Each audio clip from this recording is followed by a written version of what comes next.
bienvenidos a todos a esta sede de la Real Asociación de Hidalgos de España, que ya con la normalidad de fuera pandemia, pues seguimos con nuestras conferencias. En el año 19 habíamos inaugurado un ciclo de conferencias que tuviesen que ver con Hispanoamérica. Entonces fue también 3 conferencias, pero hubo que suspenderlo. La idea era cada año hacer un ciclo durante 3 o 4 años en distintas épocas y distintos puntos de vista sobre la América española. Pero aunque hemos estado 2 años sin hacerlo, pues ya podemos retomarlo. Y en esta ocasión, pues son 3 conferencias, la de hoy, otra el día 13 y otra el día 14, que tienen que ver, la primera, el gran fraude del Perú, el uso de la plata de Potosí en peligro; la del día 13, el patriotismo criollo en el orbe indiano, una forma de identidad hispana; y el día 14, el Tribunal del Santo Oficio en Indias. Sí que esperamos que todos continúen viniendo los próximos días. Y hoy, la primera conferencia, pues la va a dar el doctor José María de Francisco Olmos. Realmente presentar al profesor de Francisco pues es bastante inútil, ¿verdad? Pero bueno, es una formalidad que hay que cumplir, pero ya lo conocen todos perfectamente, de manera que diré 3 o 4 cosas, nada más. Es licenciado en Geografía e Historia, en la especialidad de Historia Medieval.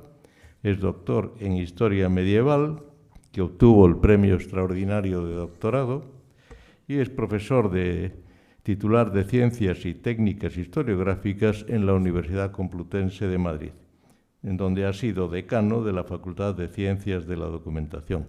Pertenece a distintas academias, es académico de número y secretario de la Real Academia Matritense de Heráldica y Genealogía y correspondiente de las Reales Academias de Historia y de Jurisprudencia y Legislación, y de muchas cosas más, pero quiero destacar que ahora es el subdirector de nuestra revista Hidalguía, que edita la Asociación de Hidalgos.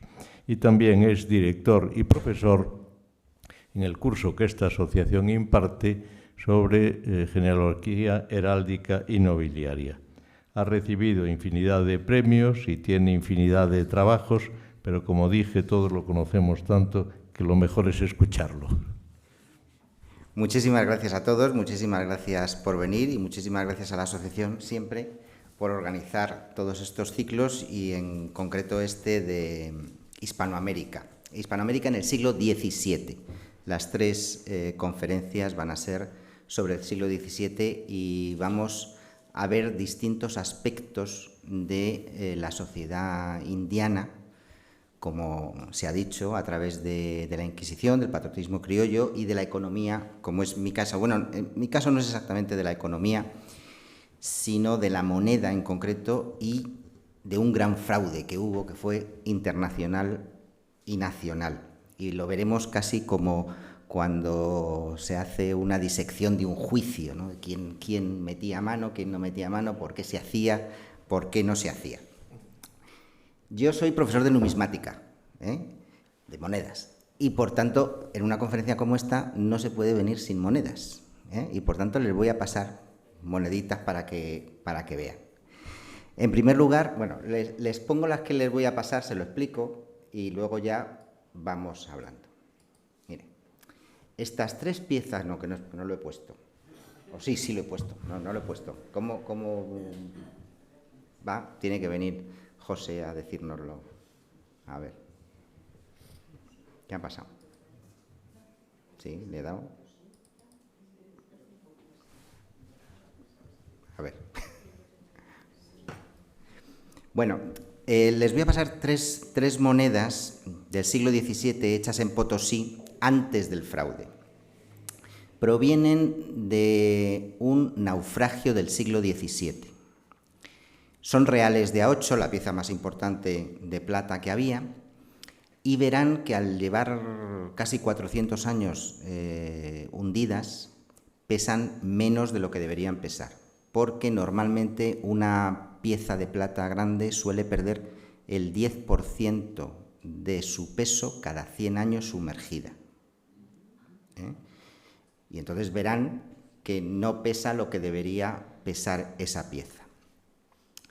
Luego les voy a pasar un real de A8 hecho en España, en Madrid, para que lo comparen con esas piezas. Primero pasaré dos de las del naufragio, para que las vean tranquilamente, son iguales, y luego una del naufragio y la de Madrid, para que comparen el peso y el tipo, porque la única diferencia en el tipo es que las hechas en España llevaban el escusón de Portugal en las armas reales, y las hechas en América no, nunca.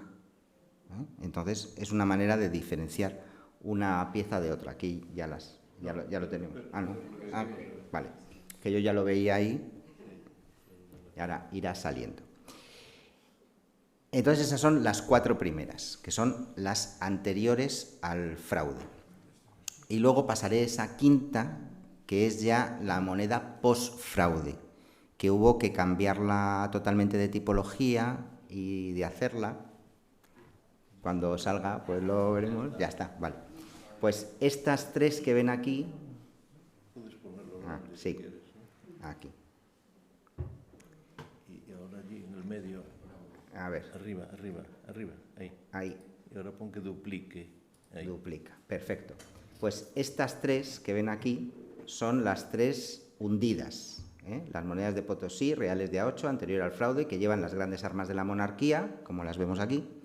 Y esta es el real de A8 hecho en Madrid. Y lleva el escusón de Portugal. Esa es la diferencia. Este real de A8 notarán ustedes que tiene mucho más peso, porque no ha estado sumergido. Es normal, digamos. Y los otros, ya digo, son las hechas en Potosí y que han estado pues 400 años sumergidas. Y a partir de ahí ya iremos viendo determinadas cosas. Por tanto, las 2 primeras piezas las pasamos ya, para que las vayan viendo. Como no son iguales, pero son similares, con lo cual pasamos una por cada lado y ahora ya viene José y luego ya pasamos la otra.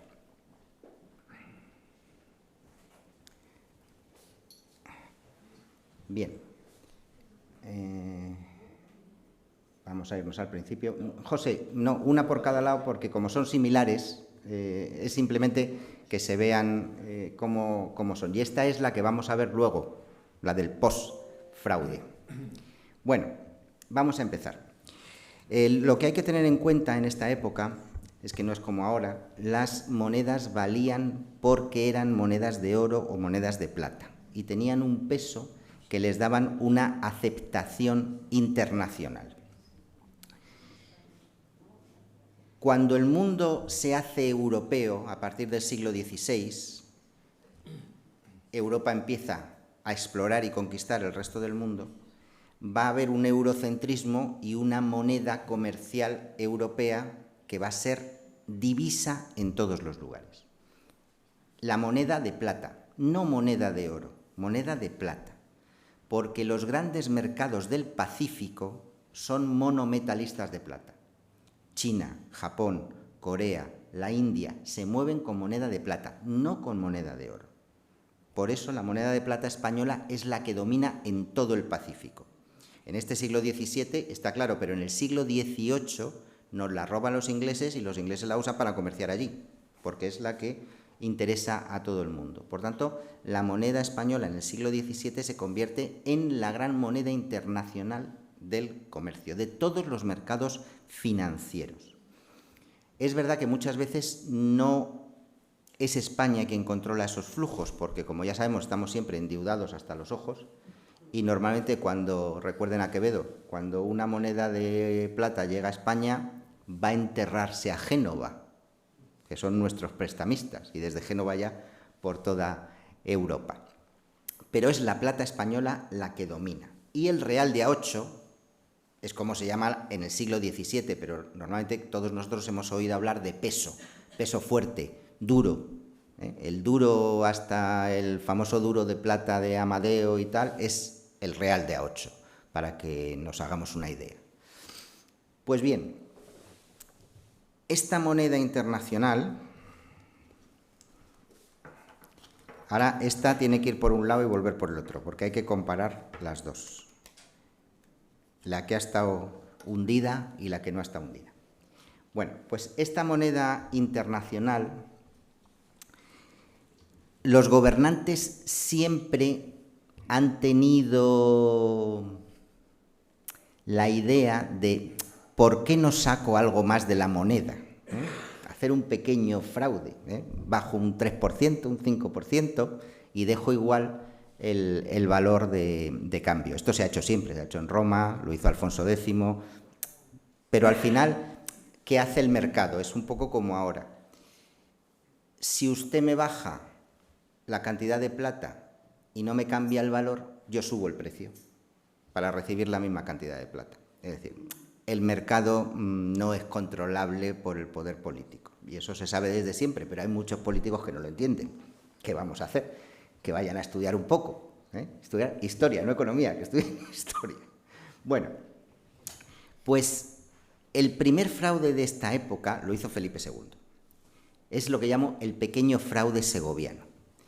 ¿Han visto ustedes todas estas monedas que son monedas mal hechas? Porque se hacían a mano, una a una.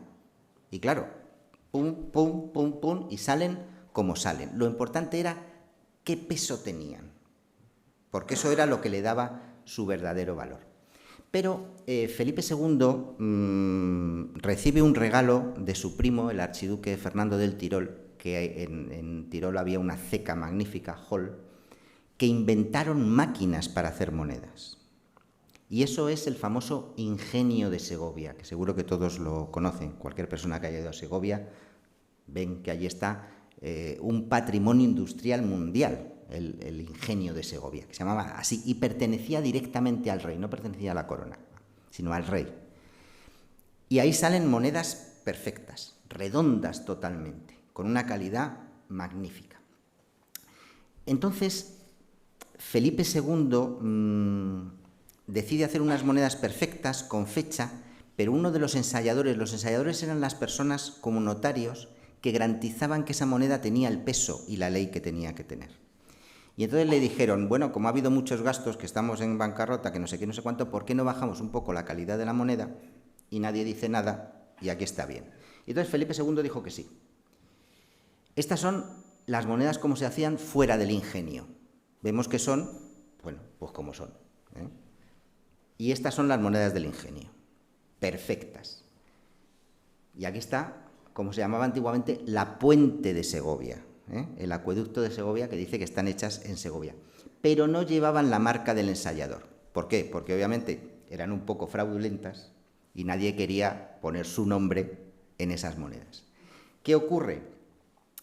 Que cuando las primeras monedas salen del ingenio y los genoveses, que son los que siempre se dedican a estas cosas, ven que estaban rebajadas de plata, dicen, oye, cuidado, un real de A8 de cualquier sitio, muy bien, pero un real de A8 segoviano lo cambio por 78 escudos en vez de por 80, que me he dado cuenta que le has bajado esto. Es decir, estas cosas no se podían hacer porque sí, porque si fuera solo una cosa interna de España, pues el rey mandaba y al final tienes que tragar un poco con lo que sea.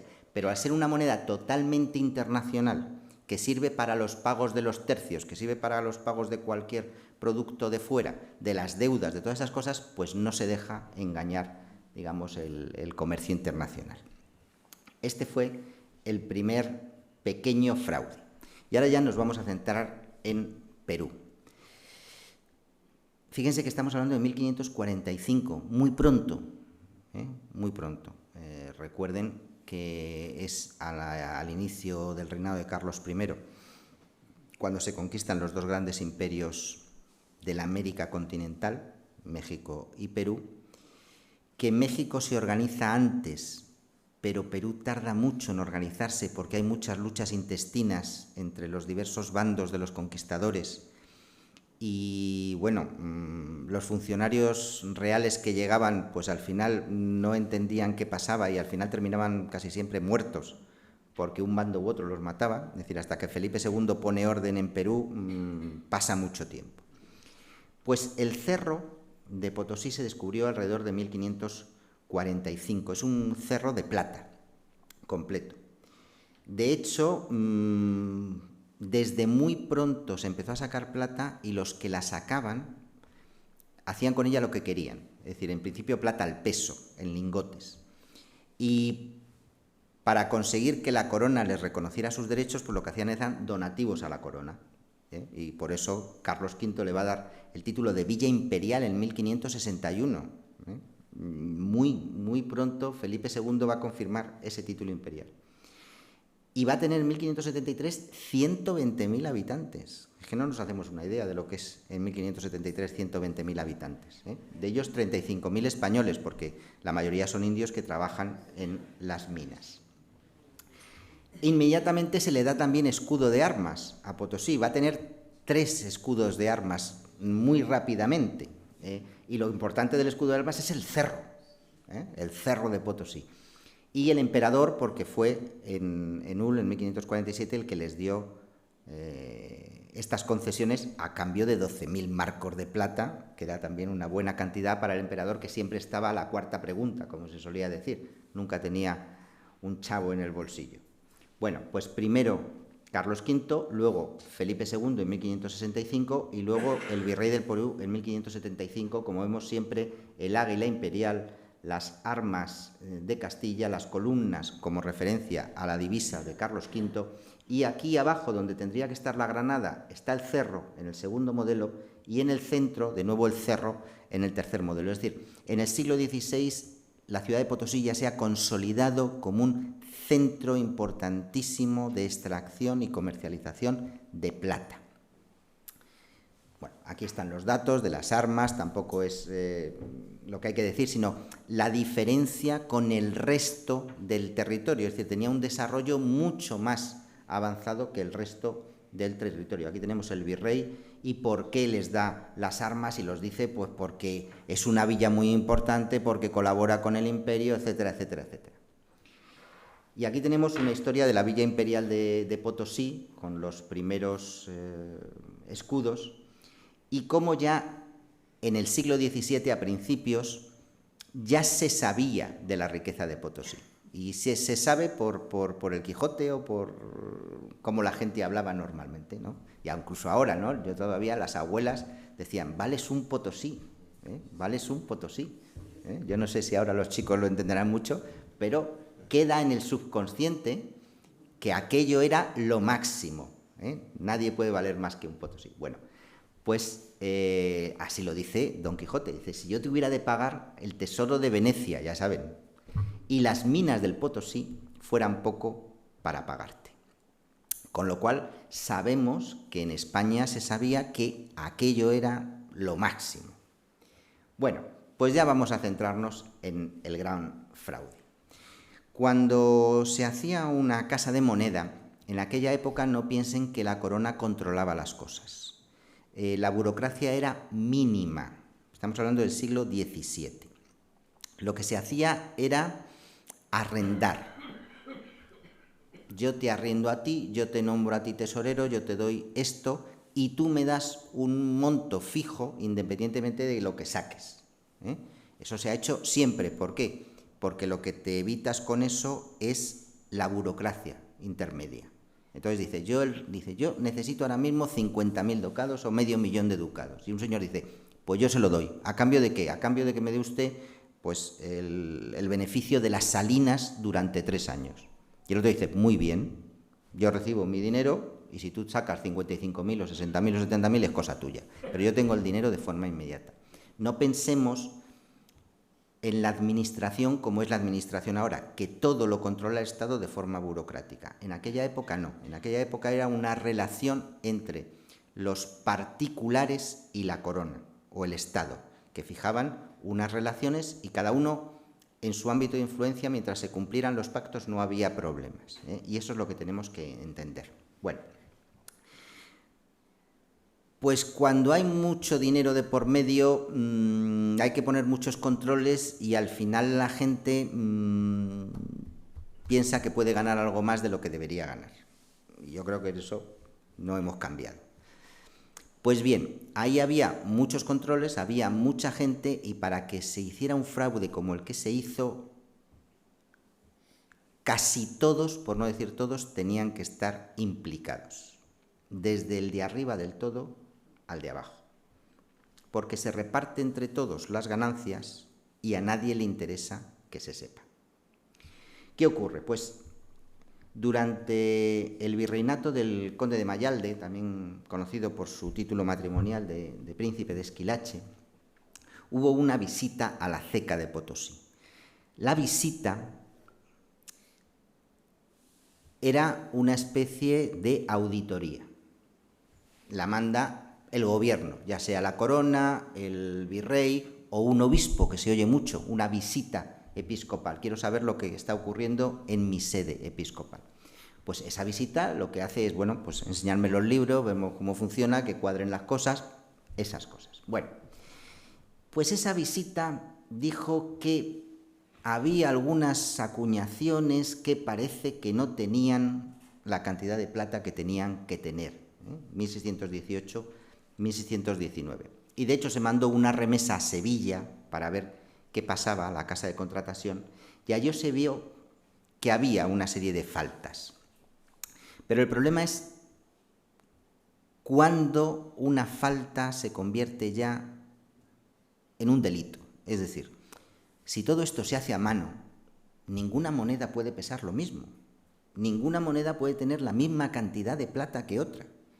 Por eso siempre había un margen, un 5%, un 10% como mucho, de decir, hombre, pues es como los árbitros, ¿no? Una vez te dan y otras te quitan. Dice, unas salen con un poco más y otras salen con un poco menos. Bueno, pues se compensa por eso. Y entonces, en principio, no se hizo nada en Madrid. Se dijo, bueno, que se siga con ello. Pero ya durante la época de los virreyes, los condes de Chinchón y marqués de Mancera, el primer marqués de Mancera, porque luego hay otro posterior también, vuelven a ordenar inspecciones. Y el resultado es el mismo: inexactitud en los pesos, falta de ley en las monedas, etc. Y ya entonces va a entrar el ensañador mayor del reino, Andrés Ferrera, que manda un oficio al presidente del Consejo de Hacienda. Fíjense que son casi 25 años después de las primeras sospechas. Aquí las cosas, nos quejamos de que van lentas, pero ahí van más lentas todavía. Y habla de la gravedad de esto. Dice, hay que hacer una comisión con todo el secreto para que ponga fin a esta situación. ¿Por qué con todo el secreto? Porque el problema es que España vive de la plata americana. Y si se descubre que la plata americana es fraudulenta, pues puede crear un gravísimo problema de comercio internacional, porque se rechace esa moneda. Por eso se dice que se actúe con el mayor secreto. Bueno, desde que le informan el 44 hasta que se decide actuar, otros 4 años. Y aquí pues ya interviene todo el mundo. La casa de contratación, que informa de que muchos comerciantes ya no aceptaban la moneda de Indias realizada en el Perú hasta que no se comprobara con un ensayo que tenía que tener la plata que tenía que tener. Que algunas autoridades dentro de España, como luego veremos las autoridades aragonesas, informaban de que en algún ensayo se había visto que en los pesos potosinos de 8 reales faltaban hasta 3 reales, con lo cual estamos hablando de una cantidad importante. Y ya el rey dijo, pues ya no podemos parar, hay que ver en serio lo que ocurre. Y en la última remesa llegada desde Perú, se dio cuenta de que el fraude relativo medio era del 25% en cada peso. Es mucho dinero, una cuarta parte. Y por tanto se ordenó ya una investigación oficial a cargo del presidente de la audiencia de Charcas. Los presidentes de las audiencias eran como nuestros presidentes de tribunal supremo autonómico, y la audiencia de Charcas es la que tenía Potosí, es decir, todo lo que es actualmente Bolivia, norte de Argentina, más o menos. Y se encarga este señor, Francisco Nestares Marín, que fuera con plenos poderes para ver qué había pasado. Y Nestares lo hace, y busca y encuentra a ensayadores, a industriales, a alcaldes, a proveedores, es decir, a todo el mundo. A todo el mundo. Porque, repito, estas cosas no se pueden hacer si no está todo el mundo en el ajo. Porque teóricamente hay muchos controles. Y, por tanto, si todos los de los controles no están en el ajo, pues al final te pillan. Y entonces está el industrial que llevaba la pasta de metal. Está el alcalde, que no es un alcalde como nosotros entendemos, es un alcalde de justicia. No es un alcalde gubernativo, sino un alcalde de justicia. Y están los ensayadores, que son los que tienen que poner las cosas. Y entonces, a partir de ahí, se vio qué monedas y qué ensayadores estaban implicados. Entonces se empezaron a llamar a las monedas como por los nombres del ensayador. Es decir, si el ensayador se llamaba Rocha, pues las rochunas que llevaban la marca de ese señor. Y aquí quiero comentar una cosa sobre el virrey, Mancera, que ya no estaba, él ya no era el virrey, pero había protegido a todos estos, había pedido para ellos premios, hábitos y de todo, y obviamente cuando hicieron la investigación se encontró al intermediario, que era una persona que trabajaba en la casa del virrey, como servidumbre. Al final al virrey no se le encausó, pero vamos, yo particularmente opino que el virrey se llevaba también su parte, pero bueno, ahí estamos. Estas cosas al final cada uno tiene su nivel de responsabilidad y digamos que al virrey no se le acusó formalmente, pero ya digo que yo creo que ahí había gente metida en ellos. Se destituyó y encarceló a un montón de gente, no voy a decirles los nombres porque no les van a decir nada de ellos, pero los cargos fueron complicidad en la falsificación. Y al final hubo ejecuciones. Obviamente los ejecutados, como siempre pasa, son los menos importantes. La gente de nivel medio se le pusieron penas pecuniarias, porque al final la corona, si dice me cargo a este, sí, pero yo no saco nada. Entonces dice, si a mí me ha defraudado, pues le pongo una multa de 100.000 o de 200.000 y de 300.000 y por lo menos recupero parte del delito, ¿no? Esto era una cosa común, no pensemos que era algo extraordinario. Las penas judiciales era lo normal. En aquella época no había cárceles civiles, estaban las cárceles de la Inquisición, pero no cárceles civiles como tal, y lo que se pagaban eran penas pecuniarias. O arrestos domiciliarios para la gente muy importante. Te arrestaban, todos habrán oído hablar de la princesa de Éboli. Bueno, pues la princesa de Éboli la metieron en la cárcel. ¿Cuál era su cárcel? Su palacio. Su palacio, la pusieron un arresto domiciliario y ya está, en este caso. Bueno, dejemos ahí el fraude. Se encontró a todas esas personas, se les encausó, se les condenó, pero el problema es, ¿y ahora qué? Es decir, ¿qué hacemos con esa masa monetaria que sabemos que es fraudulenta? Pues en principio se intentó hacer una cosa racional, pero el problema es que con la moneda y con los mercados se suele decir que el miedo es libre. Dice, ¿por qué sube o qué baja la bolsa ahora tal? Pues por alguien que ha estornudado o ha dicho al lado de alguien una palabra que se le ha entendido mal. Pues entonces aquí dicen, no, mire, hemos visto que las monedas hechas por este ensayador solo tenían un 10% mal, las estas por estas un 20%, las estas por esta tal, y por tanto les vamos a poner una marca y en vez de 8 reales, pues se cambian a 7,5, a 7 o a 6,5, es decir, por lo que tiene que ser.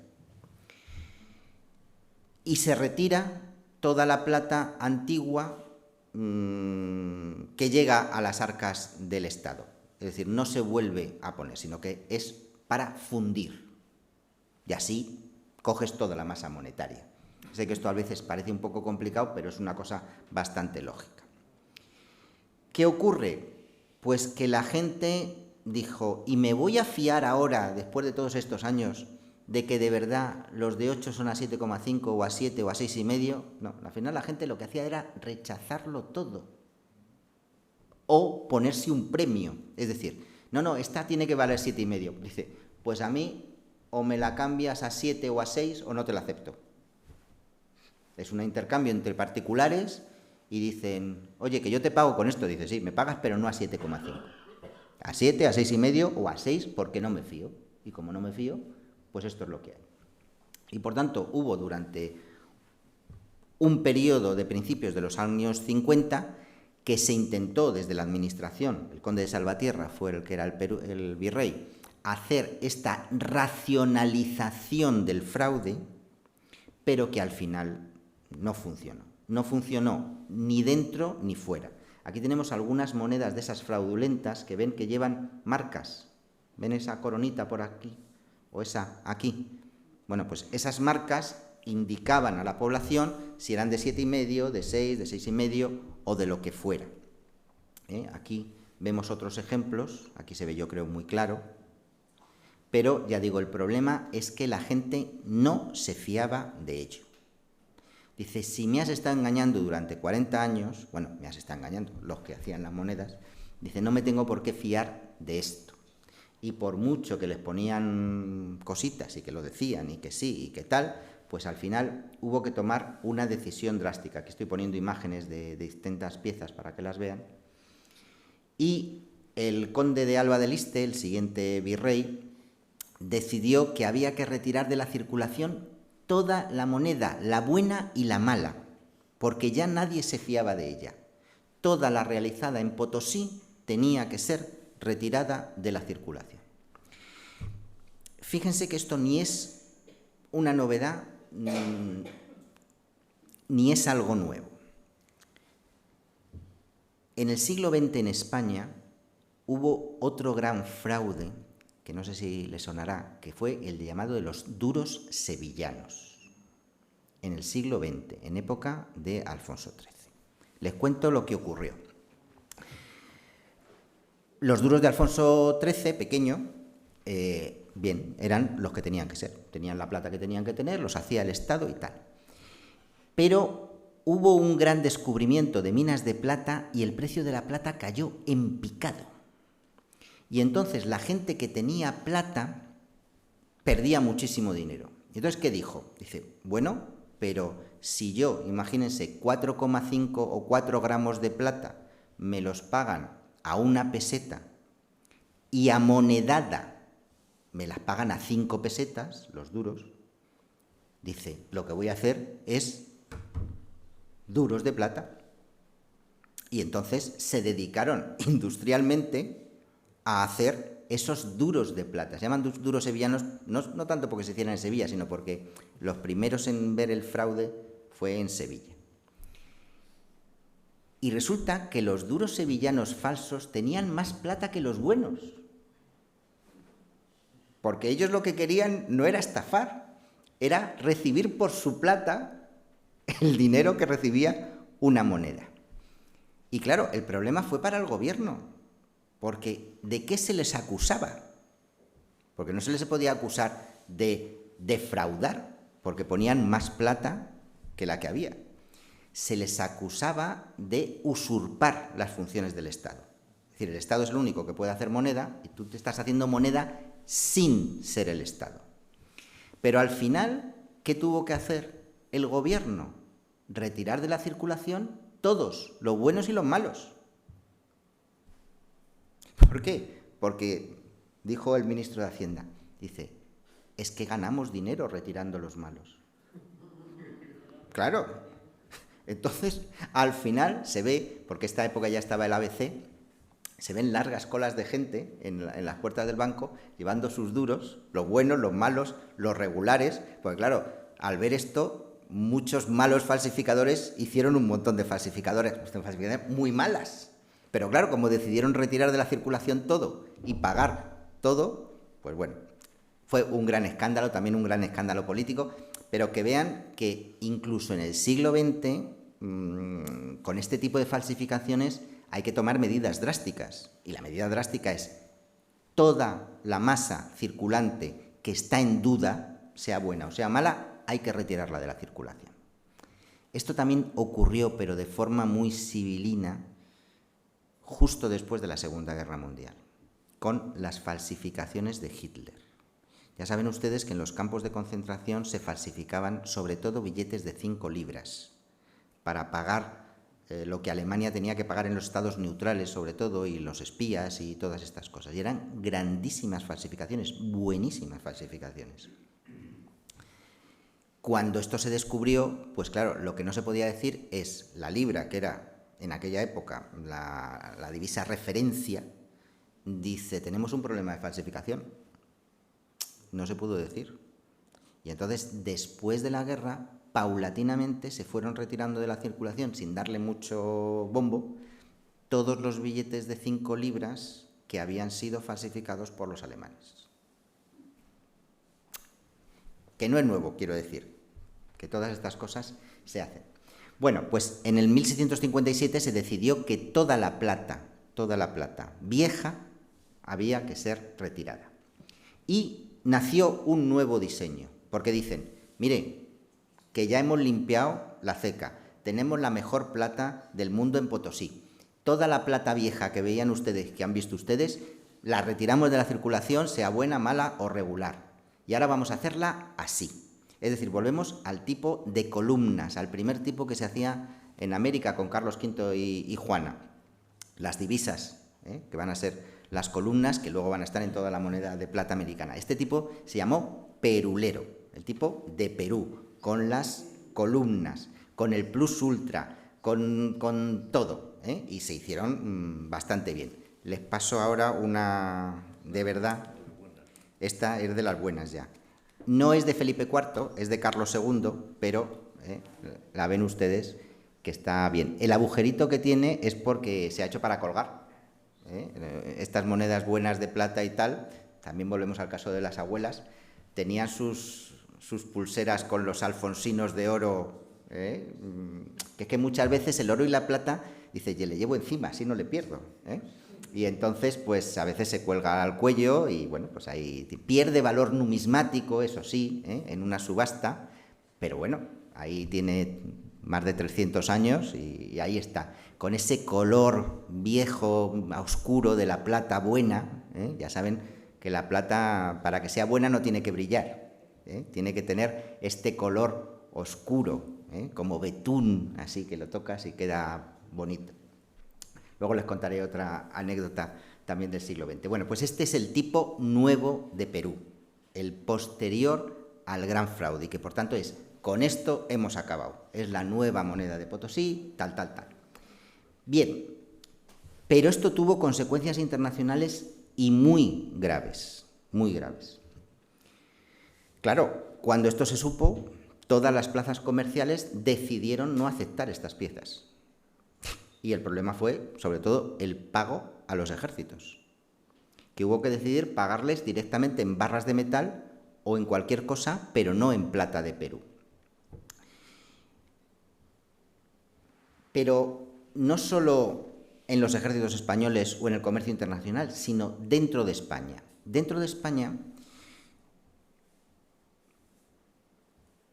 lo que nosotros conocemos como monarquía hispánica era una confederación de estados independientes, todos con su moneda, sus leyes, etc.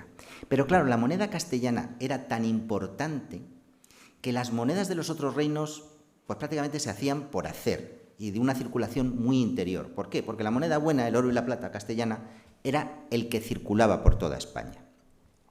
¿Qué ocurre cuando en Aragón, en Cataluña, en Navarra, que son reinos que tenían moneda propia, se dan cuenta del fraude del Perú? Pues dicen, oye, es que nos estáis estafando. Y entonces al final, las autoridades de cada reino, con permiso del rey, deciden que toda la moneda de plata que llega a esos reinos sea fundida y en sus casas de moneda, que hacía siglos que no hacían reales de A8 porque utilizaban los castellanos, van a hacer piezas de A8. Y por eso llama la atención que hay reales de A8 zaragozanos o reales de A8 de Pamplona hechos justo en estos años. Y están hechos con moneda de Perú. Es decir, si tú haces un análisis, como esto tiene una trazabilidad, tú puedes coger cualquier pieza de metal y tú puedes saber de qué mina ha salido. por las impurezas.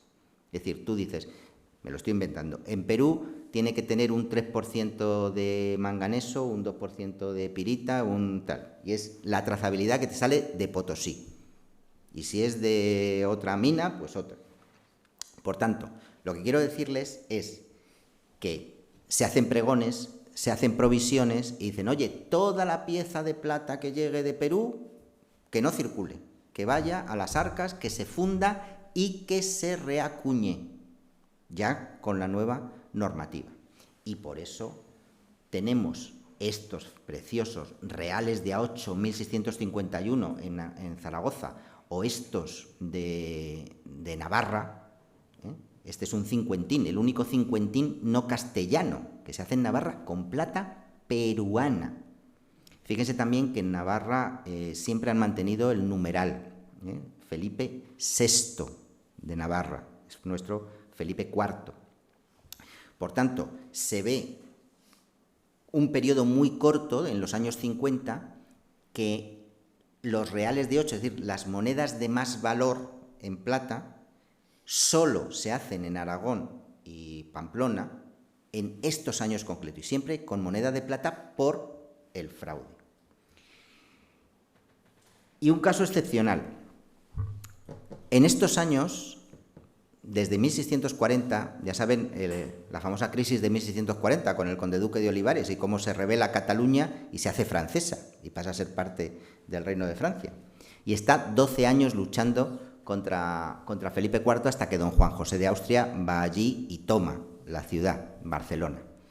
Bueno, pues en medio del sitio de la ciudad, ya cuando no tienen nada los barceloneses, el mariscal duque de Schomberg, que era el virrey francés, hace una tasa de lo que pueden pagar, de lo que no se puede pagar, de todas estas cosas, y se dice que el real de A8 mexicano se cambia a 34 reales. Dice, pero el de Perú menos. O sea, ya ellos mismos, estando como estaban, decían, sí, pero la moneda peruana sabemos que es mala y, por tanto, que no se utilice.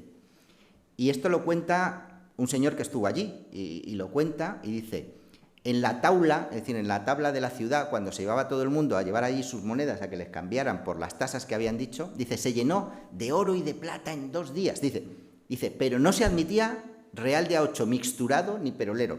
Mixturado era que no estuviera bien, que no se vieran las armas. Y el perulero, porque nadie se fiaba de él. Pero que no te fías de él en una ciudad que está sitiada y que va a caer en 3 días. Bueno, pues aún así decían, sí, pero si tú traes una moneda de Perú, no vale.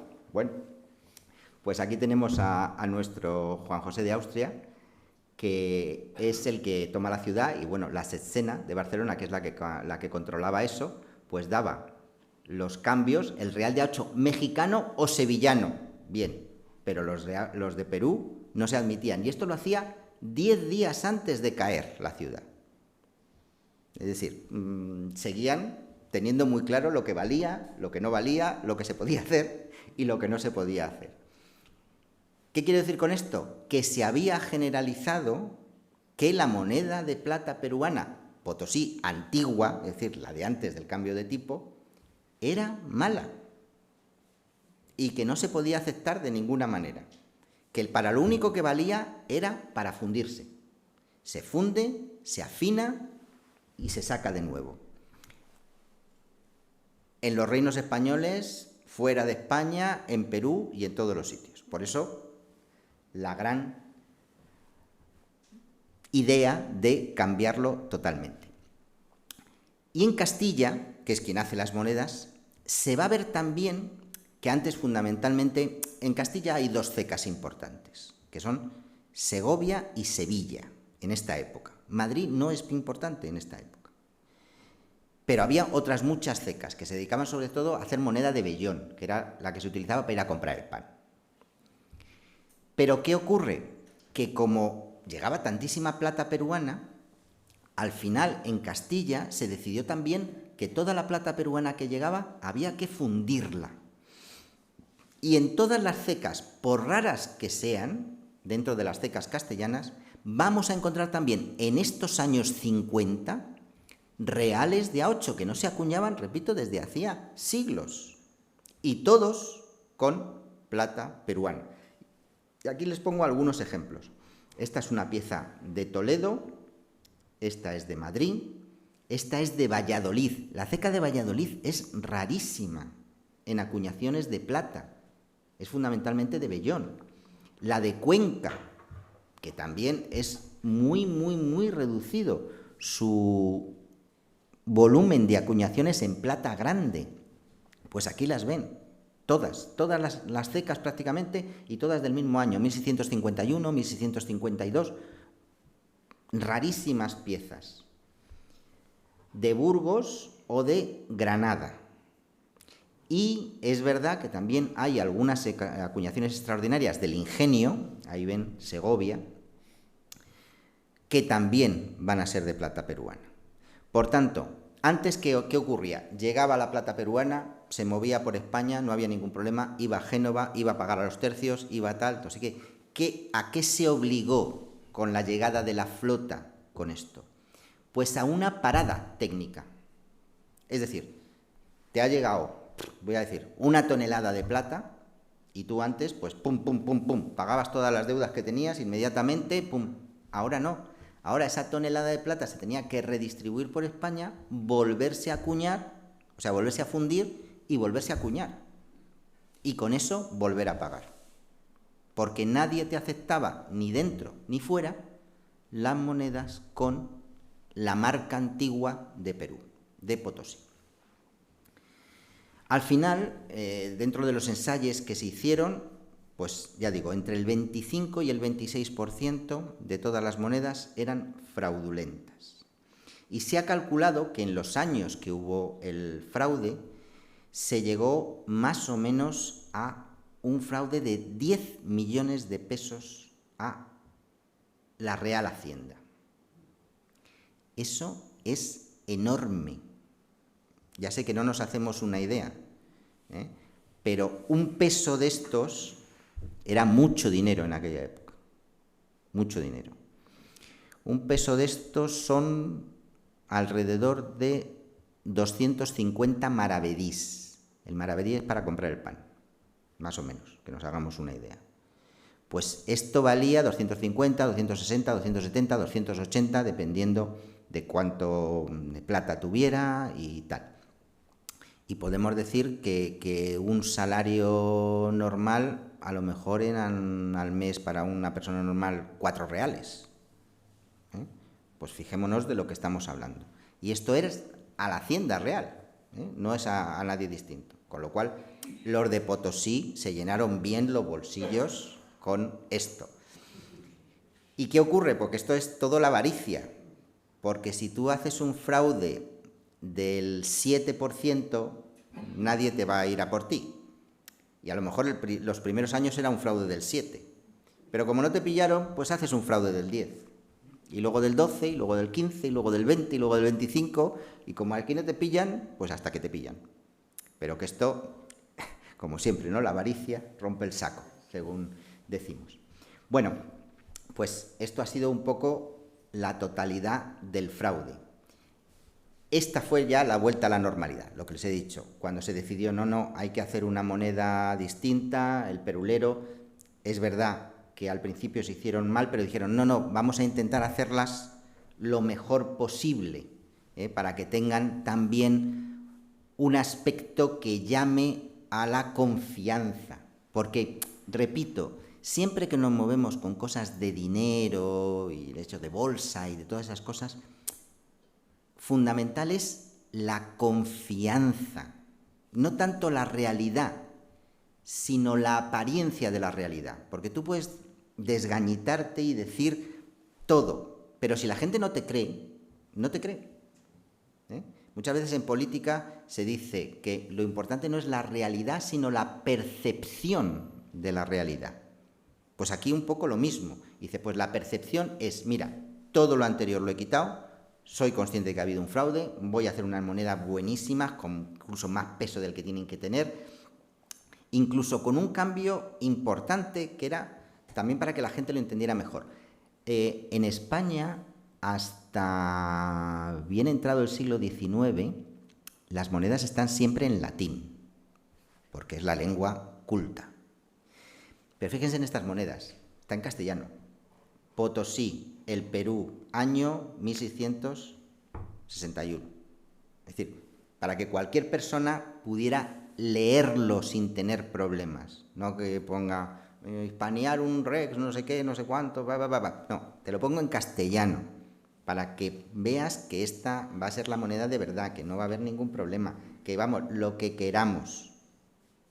Y esta fue, ya digo, la que acabó con todo el fraude.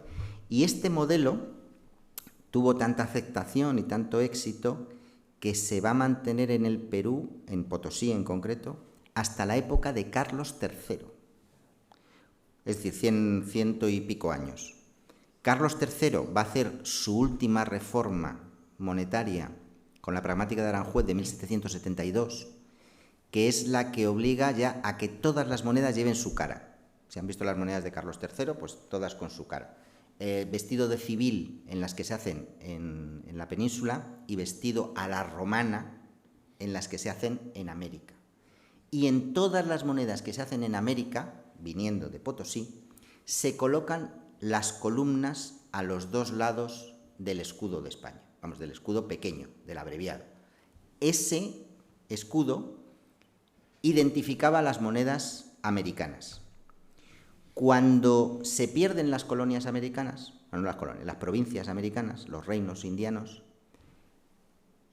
en la época del trienio liberal se decide que las monedas hechas en España mantendrán las columnas por primera vez, en recuerdo de lo que tuvimos y de lo que nos quedaba. Y ese es el modelo que se ha mantenido hasta nuestros días en el escudo de España. Por tanto, vienen también a través de esto. De hecho, en el siglo XVIII, la moneda española, con estas características de llevar las columnas, la llamaban los holandeses y los americanos pillar dollars. Es decir, el dólar, porque el nombre del real de A8 en holandés y en inglés es daelder, dólar, dice el dólar de las columnas, que era la moneda española, la única que llevaba columnas. Cuando los americanos ganan la guerra de independencia y deciden hacer su moneda propia, el dólar, se dice, y tiene que tener las mismas características que la moneda hecha en México, es decir, la española hecha en México. Y cuando deciden cuál es el símbolo que le van a dar al dólar, recuerden, una S con dos rayitas, no es una S con dos rayitas, son nuestras columnas de Hércules, el plus ultra, que quitan el escudo de España y el plus ultra le ponen así. Es decir, nuestra moneda fue la moneda de referencia desde la época de Carlos I hasta la época de Fernando VII, en todo el mundo.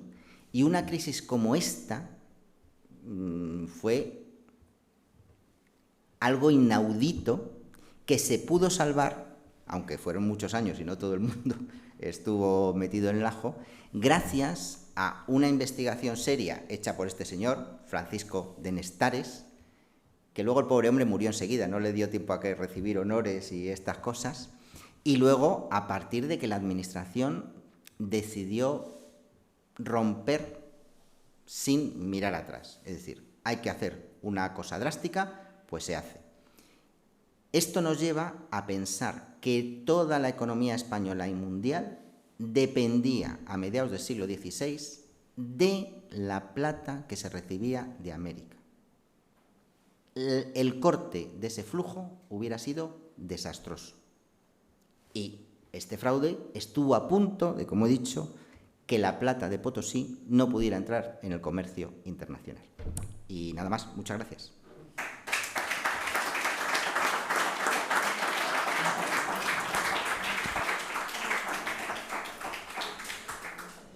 Muy bien, yo creo que a todos nos ha encantado esta exposición.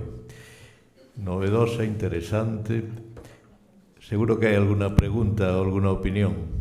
Yo quiero preguntar esto. En tiempos de los Reyes Católicos... En tiempos de los Reyes Católicos que había monedas de oro, ¿de dónde sacaban el oro? Porque todavía no se había descubierto América. Primero, las monedas de los Reyes Católicos, hay que decir dos cosas. La diferencia entre las monedas de los Reyes Católicos y a nombre de los Reyes Católicos. Era tan buena la moneda de los Reyes Católicos que se siguió haciendo sin ningún cambio hasta 1566. 50 años después de que se muriera Fernando el Católico. Porque era aceptada por todo el mundo.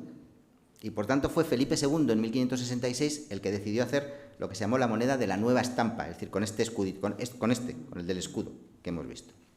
Por tanto, las últimas ya se pudieron hacer con oro y plata de América. ¿Y las Pero anteriores? es lo que le iba a decir, que las anteriores, tradicionalmente en España, el oro era mucho más barato que en el resto de Europa. ¿Por qué? Porque tuvimos a los musulmanes aquí hasta 1492 y aquí llegaba el oro del Sáhara, el oro de Tombuctú, subsahariano. Pero llegó desde siempre, con los almorávides, con los almohades, con los granadinos, y entonces el comercio internacional se hacía fundamentalmente con el oro, y ese oro era oro subsahariano, africano. Y como aquí había mucho más oro que en el resto de Europa, porque en Europa no hay minas de oro, en Europa hay minas de plata, pero de oro contadas. Aquí el oro era más barato en comparación que en el resto de Europa. ¿Y qué hacían los genoveses y los comerciantes que venían aquí? Cogían la moneda de oro española y se la llevaban, porque, voy a inventarme, aquí se cambiaba a 8 y se la llevaban a Génova a 10. ¿Por qué? Por la ley de la oferta y la demanda. Es decir, aquí había menos, pues tal, y allá había más, pues eso. Por eso los Reyes Católicos aprobaron una ley que iba contra lo que ellos llamaban la saca de moneda. Tú traías tus cosas, te pagaban, pero decían, no te lo puedes llevar en líquido, en moneda. Solo te puedes llevar un porcentaje. El resto compra cosas aquí. Entonces compraban el vino, el aceite, la lana, que era nuestro gran cosas, ¿no? Pero no se podían ir solo con las monedas en el bolsillo, porque entonces, claro, nosotros nos quedábamos sin monedas. Entonces, bueno, pues ahí estaban. Hay una pregunta por detrás. Ahí. Enhorabuena por la conferencia, sumamente interesante y para mí muy novedosa. Muchas gracias. La trazabilidad de la plata, ¿qué exacta es? Pregunto, 100%. Sí, pero una mina que está situada a 50 kilómetros de otra mina, es tiene 100%. Vamos a ver, el problema es tener una base de datos. Quiero decir, si yo de esa mina no tengo en mi base de datos lo que tengo que tener, pues claro, no la puedo identificar. Es decir, todas estas cosas no van porque tú pita y te dice Potosí. No, te da unos porcentajes. Entonces tú te vas al libro de porcentajes y dices, ¿quién tiene estos porcentajes? Por eso digo que tienes que tener una muestra de todas las minas. Si tú tienes una muestra de todas las... Cada mina es única, da igual que estés a 50 kilómetros. Entonces, si tú tienes una suficiente base de datos de minas, tú puedes decir al 100% de qué mina sale. Porque, ya digo, todas son únicas. Y claro, bueno, cada vez es más complicado porque la gente lo hace mejor, pero yo recuerdo hace unos años una extraordinaria colección de aurios romanos, maravillosa, que me pidieron a mí hacer un informe y yo digo, son maravillosos, fantásticos, digo, tienen todo lo que tienen que tener, tal, pero como se suele decir, dice, es demasiado bueno. Digo, pues un aureo romano tiene 2000 años y que esté en flor de cuño. Yo les dije, haced una esta de metal, un análisis de metal. Oro colombiano. Pero claro, eso hace 100 años no se sabía. Es decir, tenía que ser el ojo del experto, que dijera, sí, sí, esto es una moneda romana que tiene todas las características, no sé qué, no sé cuánto, pero ahora que hay esas posibilidades, pues dices, oye, o yo qué sé, oro de Sudáfrica. Dice, pues mira, los romanos no tenían oro de Sudáfrica. Entonces, eso es lo bueno de las nuevas tecnologías. Lo malo de las nuevas tecnologías es que los que van por el mal camino también aprenden cosas y ahora se hacen unas monedas o se limpian con rayos láser, que es que...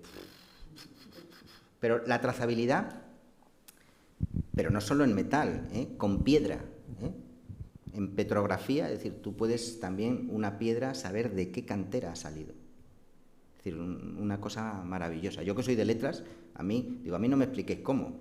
Vosotros que lo habéis hecho, lo tenéis, los ingenieros, los que sean.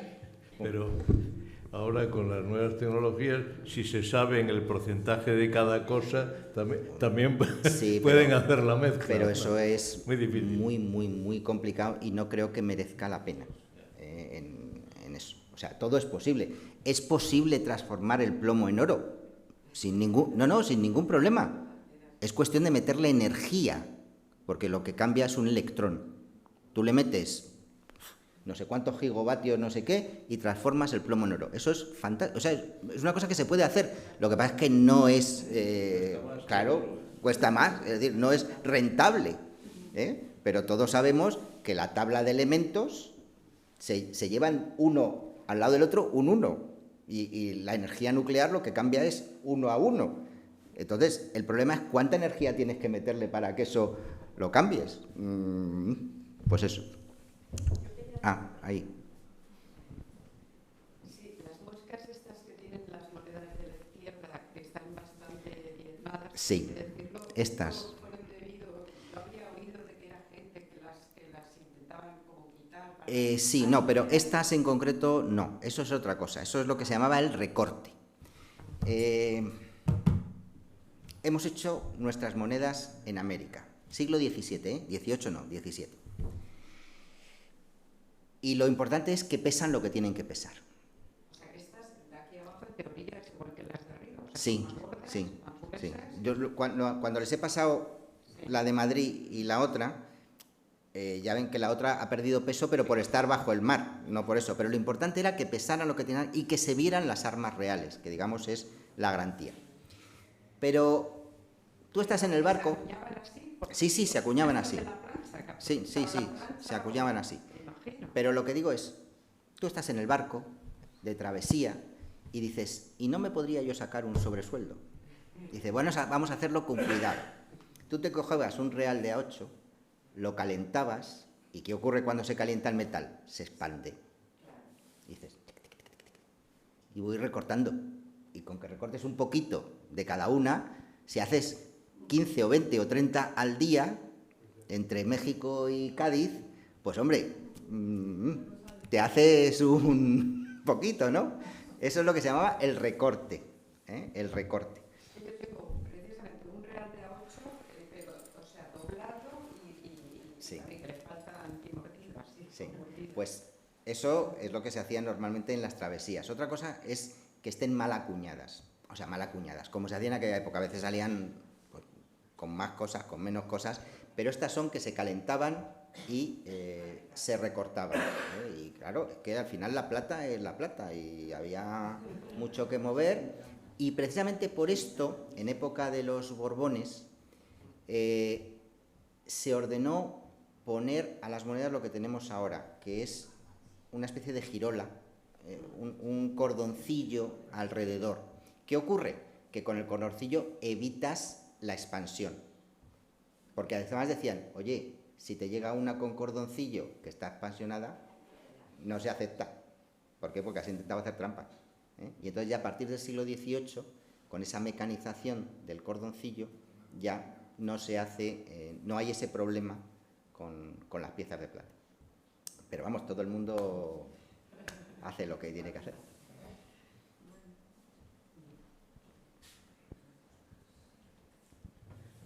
Gracias por su interesantísima conferencia.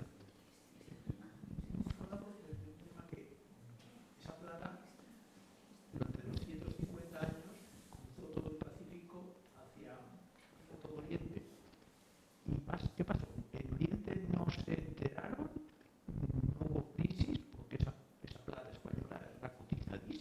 Sí. Pero en el 17 es todavía un mercado relativamente escaso en esta época. El gran mercado es el 18, en esa época.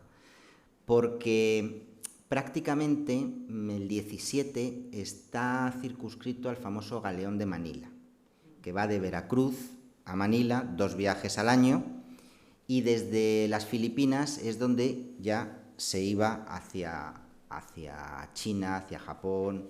Japón, con su cierre de fronteras, pues fue complicado también, pero bueno, ahí está. Pero fue fundamentalmente en el 18 cuando todas estas naciones, más que a través de los españoles, a través de los ingleses que nos las robaban, pues es cuando entran dentro del flujo comercial. De hecho, cuando ellos deciden crear su moneda de plata, el yen del plata, el tael en China, es una copia del real de A8 español, en todo. Cambian los tipos, porque cambian los tipos, el won coreano, pero lo copian porque consideran que es la pieza. Si ustedes van a China, claro, antes, cuando todavía era normal estas cosas, encuentras en China reales de A8 que se denominan punzonados, que parece que como si fueran, yo qué sé, las patitas de una mosca colocadas en el real de A8. Eso lo que era que los gobernadores provinciales autorizaban la circulación de la moneda española dentro de China. Entonces decían, vale, o algo así. Yo no sé chino, por tanto no sé exactamente, pero encuentras toda la cara de Carlos III o de Carlos IV punzonada, con unas marquitas.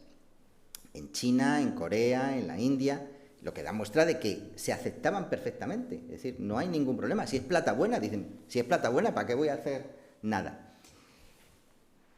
Pero si van ahora, que no les estafen, porque claro, ahora lo que hay son muchas reproducciones modernas.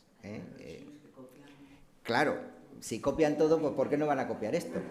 Pero ya digo, hace muchos años, 40 o 50 años, cuando todavía no estaba China como estaba, a lo mejor podías encontrar verdaderos, porque al final la plata se guarda.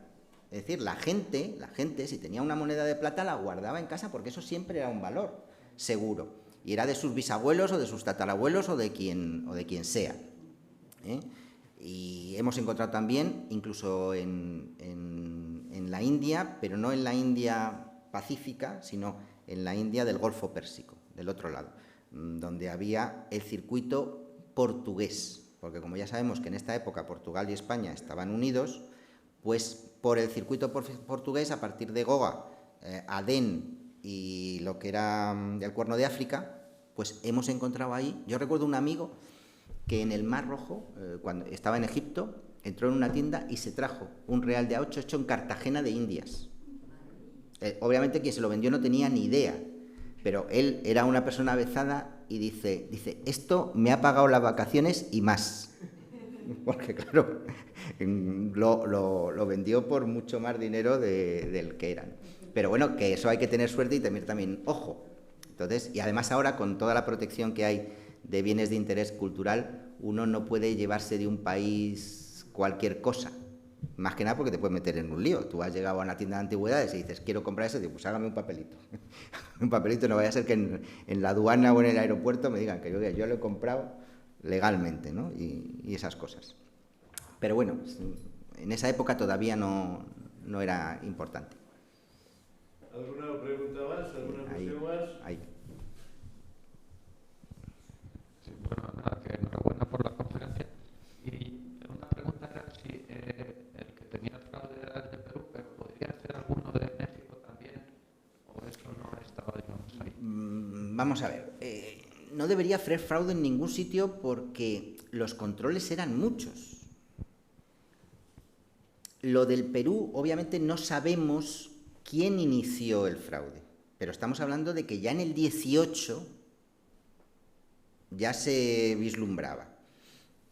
Entonces, en algún momento, ya digo, todo el mundo que tenía interés se puso de acuerdo en hacer un pequeño fraude. Un fraude de esos permitidos. El problema fue al crecer el fraude. Yo estoy seguro que en el resto de las CECAs había un tanto por ciento pequeño de fraude, pero no este fraude. Entonces, claro, al haber tantos controles, lo lógico es que no pasará nada. Y sobre todo, no pasa nada en la CECA y no pasa nada cuando lo recibe quien tiene que recibirlo. Es decir, los genoveses, volvemos a los genoveses. Si te decían, los de Sevilla, fantástico. Los de México, fantástico, no me dan problemas. Los de Perú sí. Entonces, si nadie nos avisa, que en este caso serían los genoveses, los receptores, que me están engañando, no tengo por qué dudar ni de Sevilla, ni de Segovia, ni de México, porque funcionan como debería funcionar, es decir, sin ningún problema. Pero claro, es que lo de Perú fue muy gordo, fueron muchos años, y es que se pasaron de rosca. Y claro, pues el problema es ese, que te pases de rosca. Por lo menos pienso, porque vuelvo a decir, todas estas monedas hasta la mecanización del 18 se hacen a mano. Tú no puedes exigir que todas las monedas pesen lo mismo, porque no puede ser. Por eso a veces había que recortarlas, porque después se pesaban y las que pasaban de peso más de un 2% o un 3%, como eso era pérdida para el Estado, o bien se recortaban o bien se volvían a fundir. Pero había lo que se denomina feble, que es decir, hombre, esto tiene que pesar 24. Bueno, pues si pesa 23 tampoco pasa nada. Pero claro, si ya te pasas de rosca, pues es que ese es el problema. ¿Alguna cosa más? Bueno, pues muchísimas gracias, José María de Francisco. A mí me dejas perplejo todo lo que sabes, porque sabe de todo, además. Realmente acomplejas. Bueno, una última cosa de la plata de los abuelos. Todos habrán visto en los pueblos, en las tiendas de ultramarinos, que tenían mostradores de mármol en los pueblos. Eso era para comprobar la plata. Claro, tú dejas caer una moneda de plata y tiene lo que se denomina sonido argentino, por plata. Pling. Si hay fraude, hace plong. Pero que es una cosa que todos hemos visto en los pueblos de veraneo y tal, que la mayoría de las tiendas tenían mármol en las tiendas, y era cuando todavía se usaban monedas de plata, que era para dejar caer la moneda y sonar, que es el pling, esa es la buena, y el plon, esa es la mala. Ahora, como no hay moneda de plata, pues no pasa nada, ¿no? Ya cambiarán, pero todo el mundo estaba atento a estas cosas, para que no dieran gato por liebre. Muchas gracias a todos.